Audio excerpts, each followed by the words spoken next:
Hey guys, Drax here back with another video, and today I'm going to be showing you 10 games like Skyrim.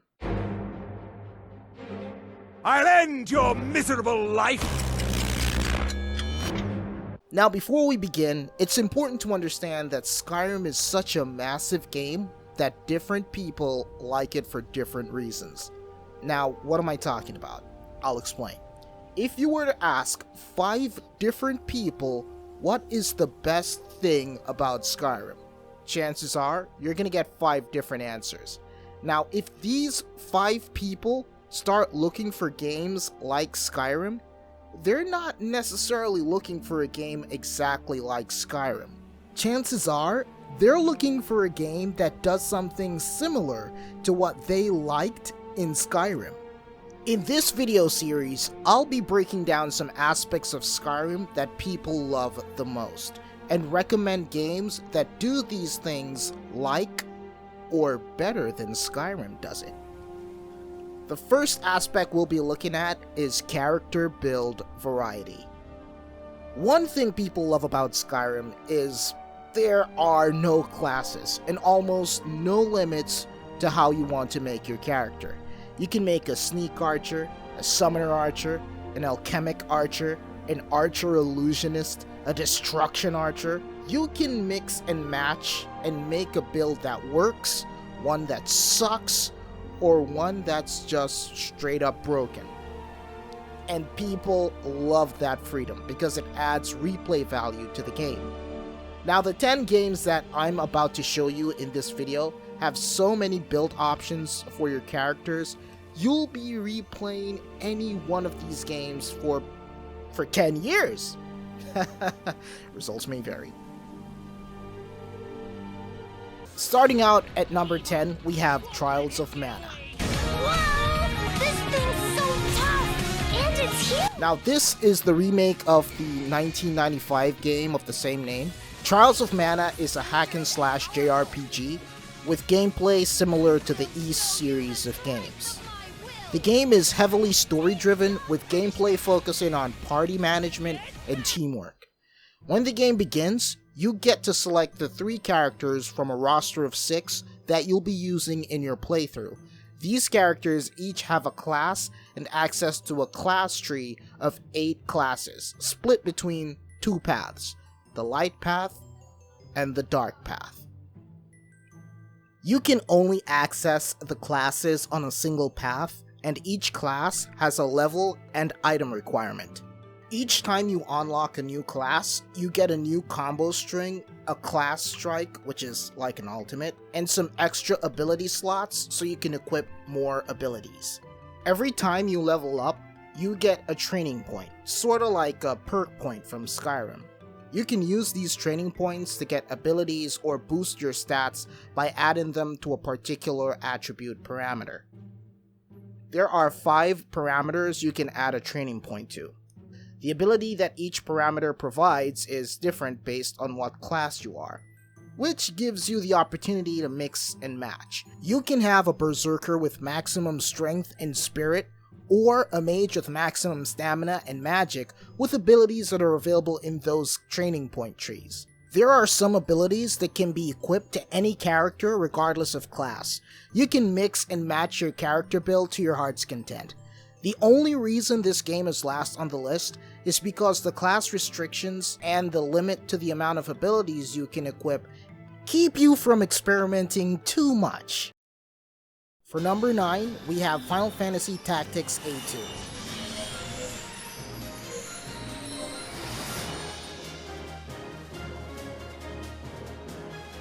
The character build mechanics for this game can be found in other Final Fantasy Tactics games, and even the Bravely Default games. But the reason I chose Final Fantasy Tactics A2 is because it has unique powers and summons that any class can use.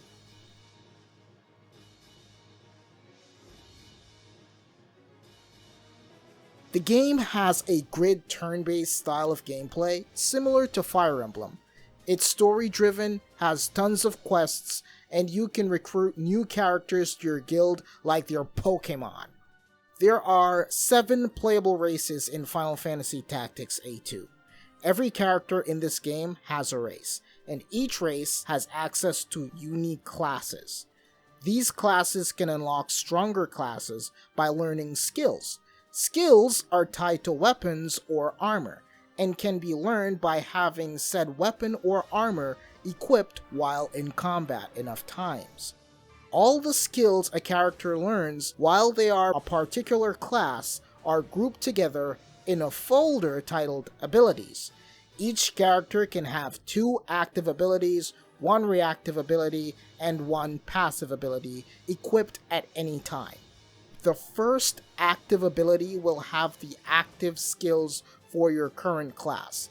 The second active ability can have skills you mastered while that character was a different class. The reactive and support abilities can be from any class as long as you mastered the skill or have the gear which teaches the skill equipped. What adds this game to the list is the fact that you can use the skills you learned from other classes while you have your current class's skills equipped.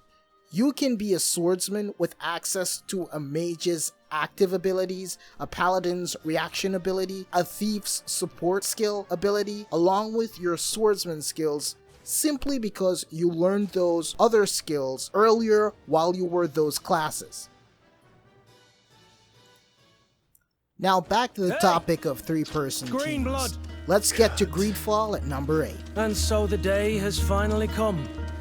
My royal fledglings are leaving the nest. Greedfall is an action RPG that is heavily story-driven. The gameplay is similar to The Witcher 3, with knockdowns and armor breaks, and getting shot. Building your character in this game is somewhat similar to Skyrim. Somewhat. Near the start of the game, you get to pick one of 3 classes. Each of these classes gives you initial access to 3 of the 6 skill trees, along with 2 recommendations of the 6 attributes in the attribute tree, and 2 recommendations of the 6 talents in the talent tree. The beauty of this game's character build system is that you're not limited to just the recommended nor initial skills proposed by the class you select. You can unlock an extra skill tree for an additional skill point and mix your build. You get 1 skill point every time you level up, an attribute point at specific levels, and a talent point at specific levels. You can make a magic gunman or a magic swordsman or a gunman bomber. You can build crazy stuff, and if you're crazy enough, you might just be insanely overpowered.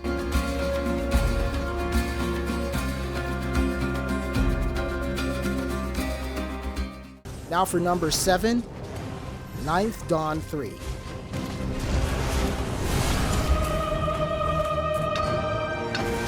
Ninth Dawn 3 is a 2D open-world action-adventure hack-and-slash RPG.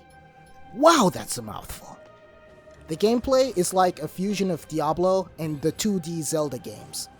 Your character build in this game is determined by a few factors: your character's attributes, skills, and abilities. There are 5 attributes that determine your character's playstyle, and each can be increased using attribute points that are gained every time you level up your character. It's important to note that this game has 35 weapon and magic skills to level up. You can level up these skills by using them, sorta like in Skyrim. You level up your sword skills by using a sword, you level your sneak by sneaking, you level up armor skills by getting beat up, so on and so forth. In order to unlock magic and abilities in this game, you need to meet their stat and skill level requirements. After you've met those requirements, you use an ability coin to unlock the spell or skill. You can find ability coins in dungeons and may even get them as quest rewards. The requirements for each ability may vary depending on the specific ability. Some might require a skill being at a particular level, or some might require you have enough attribute points in a specific attribute. With this much freedom, you might even be able to see if that sneak archer build works in this game.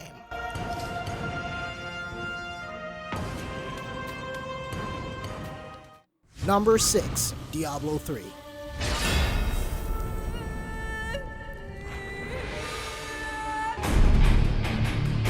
Diablo 3 is an action RPG with gameplay similar to Torchlight. The game has 7 playable classes. Each class has access to active and passive skills. There are between 20 to 28 active skills and 18 to 22 passive skills available to each class. Each skill is unlocked once you reach the required level to use it. You can have up to 6 active and 4 passive skills equipped at a time, and some active skills can have a secondary effect if they have access to skill runes. Now, my dear viewer, I can hear you say, Drax, with only 6 active skills and 4 passive skills equipped, why is Diablo 3 so high on the list, dude? Well, my child, the answer is simple. The power within. The power within. The power within. The power within. The gear! The power within the gear. In Diablo 3, you get sets of armor, or even single pieces of armor, weapons and accessories that give passive and active effects to you and your skills. The range is so ridiculous that every season there are new builds and new playstyles. When you find a certain item in the game, you can even extract the power from some of those items. With the right gear, you could summon a pool of acid every time you swing your weapon, get stat boosts every time you get hit, even set enemies on fire and boost your damage when you use a particular skill. There is power in gear in Diablo 3. Number 5, Fallout 4. Would you risk your life for your fellow man, even if that man is a synth? Fallout 4 is a post-apocalyptic RPG with gameplay similar to, well, Skyrim, but with guns. It's basically an offline looter shooter with RPG mechanics. The character build system for this game starts a few minutes after you've designed your character. Your character has 7 stat parameters labeled special that influence what perks you can learn. These special stats also provide passive abilities in and out of combat. You start the game with 1 point in each of these parameters, and you're given 21 points to distribute as you see fit. You will receive a perk point each time you level up. You can choose to use this perk point to increase your special stat, or to learn or upgrade a perk. There are a total of 70 perks in the game, 10 for each special stat. Each perk is locked behind a special stat and level requirement. Once those requirements are met, you can spend your points and build your character the way you want. The game also has tons of weapons that you can craft and modify to your specific playstyle. For number 4, Assassin's Creed Valhalla.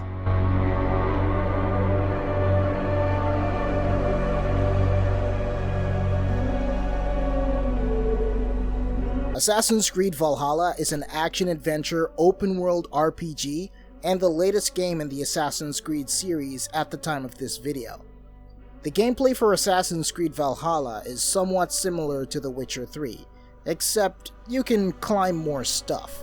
The way you build your character in Assassin's Creed Valhalla can directly influence how you play the game moving forward. The character building part of the game works off a skill tree system. You get 2 skill points each time you level up. You can get additional skill points by completing some specialized side quests in the game. The skill tree has 3 main branches: Bear, Wolf, and Raven, or better known as Melee, Ranged, and Assassin. You can't see the full details of the skill tree when you're just starting the game, but believe me when I tell you, it's massive, especially if you get the DLCs. The smaller nodes provide stat boosts, and the big nodes are where the passive and active abilities are. You are not stuck to a single skill tree, and you're able to mix and match the possibly hundreds of nodes in this skill tree. But wait, there's more! You get stat boosts, set boosts, and special abilities from the gear in this game. You can use this to boost your strengths or cover your weaknesses. Number 3, Nioh 2.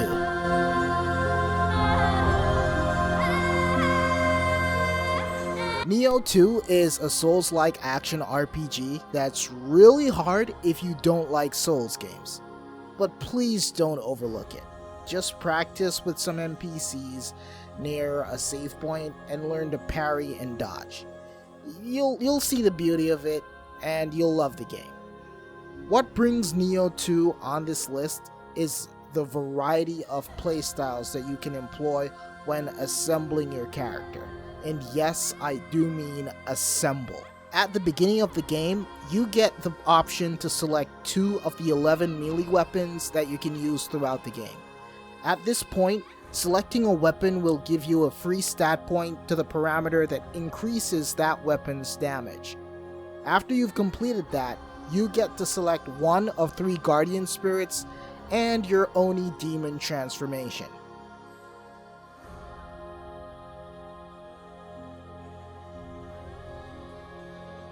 There are 15 skill categories and 5 types of skill points in this game.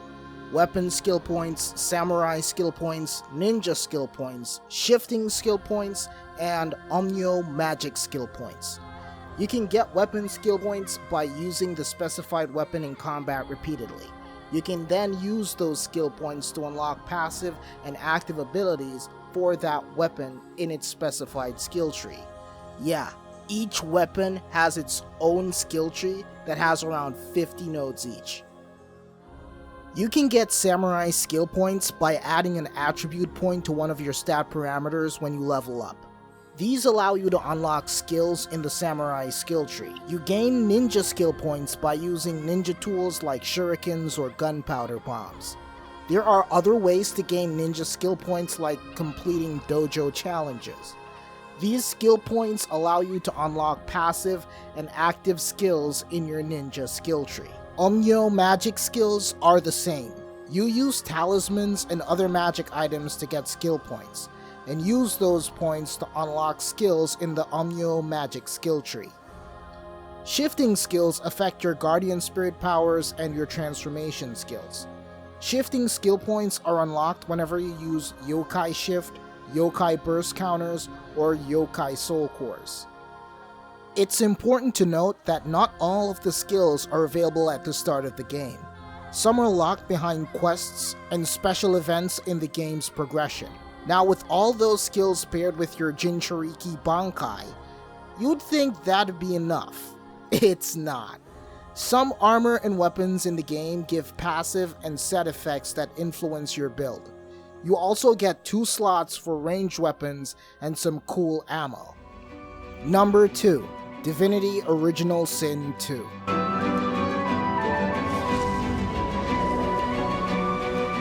Divinity Original Sin 2 is a turn-based adventure RPG with gameplay similar to Baldur's Gate 3. There are no starting class systems in this game, and you get to start your build direction at the character creation screen.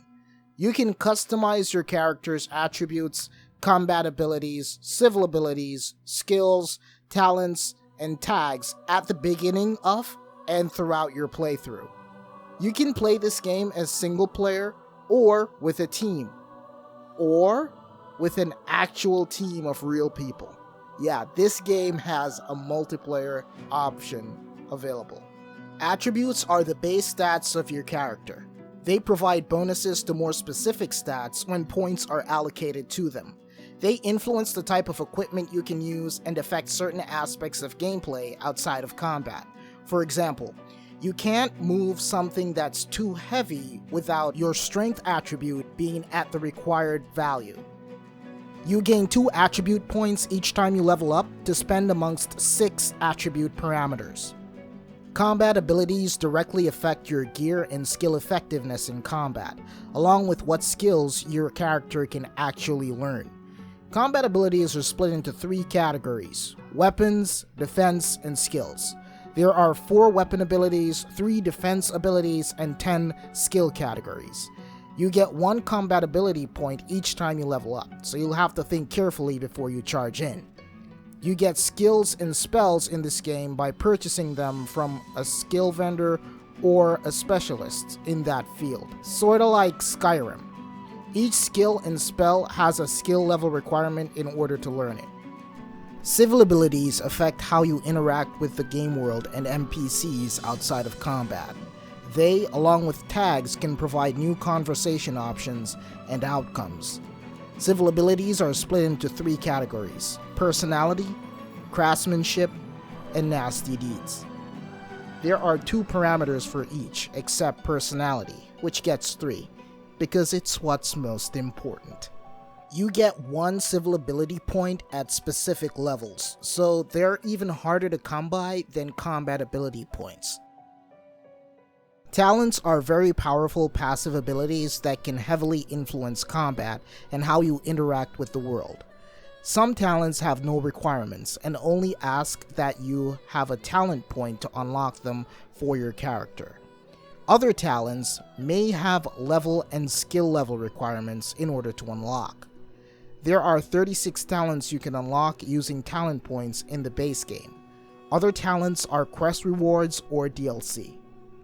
Talent points are gained at specific levels and are even harder to come by than civil ability points, so keep an eye out. Tags are titles that give you more dialogue options and possible allegiances with groups that share the same tag. There are so many build possibilities in this game. My personal favorite is the Summoner Archer, but you can go Pyromancy Warrior, a Cleric Summoner. You can make a lot of builds when playing Divinity Original Sin 2, and a quick Google search will give you a lot of ideas to play with. And for number 1, we have Path of Exile. The innocent were first to die. Path of Exile is an action RPG with gameplay similar to the Diablo series of games. This game is always online and has a massive online community. Now, other games on this list, you can figure out a build on your own and you don't even have to mix and match. You can play a pure version of whatever class you make up in your head, or whatever direct path you pick on a skill tree, and you're good to go. But this game, this game has such a massive skill tree that it's accessible to every class. I can guarantee you that you will find a better version of whatever build you came up with in your head online.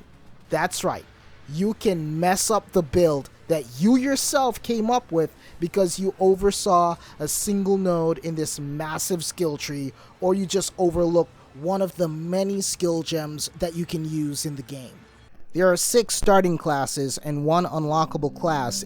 Each class has 3 ascendancy classes except the unlockable class that only has 1. Each ascendancy class has its own skill tree that's not as big as the main passive skill tree, but specializes in its own field, and that's what mainly differentiates the classes.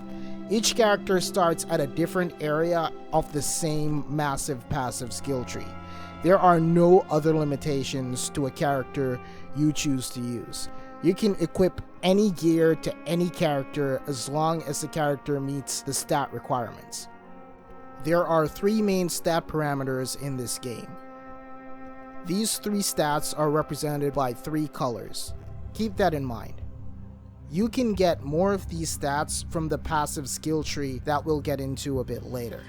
The 3 colors I mentioned earlier also represent the 3 categories of skills you can get in the game. You get skills from skill gems that can be socketed to a piece of gear that has a socket matching the skill gem's color.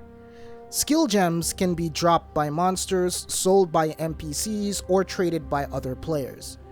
Any character can use any skill as long as they meet the stat requirements for the gem and have a piece of gear with an available socket the same color as the gem.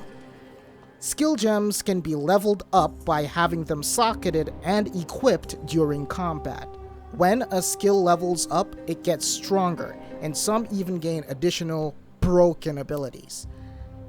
Now, it is important to note that you can have as many skills as you want equipped, assuming you have the sockets available, but you will have to hot swap them to the assigned buttons in order to use them appropriately.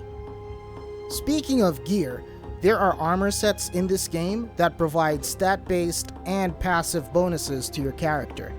These bonuses can further boost the power of your skill gems and influence how you play the game. Now for the coup de grace. The massive passive skill tree. This is huge, and I definitely recommend you look up a build before you start investing a single skill point. The passive skill tree, as the name implies, provides passive abilities for your character and works on a node system. You can unlock a node by using a skill point.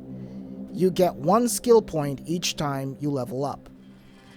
To be fair, you can make or break your character in this game, and if you love the feeling of freedom, you can go ahead and try all the build combinations you want.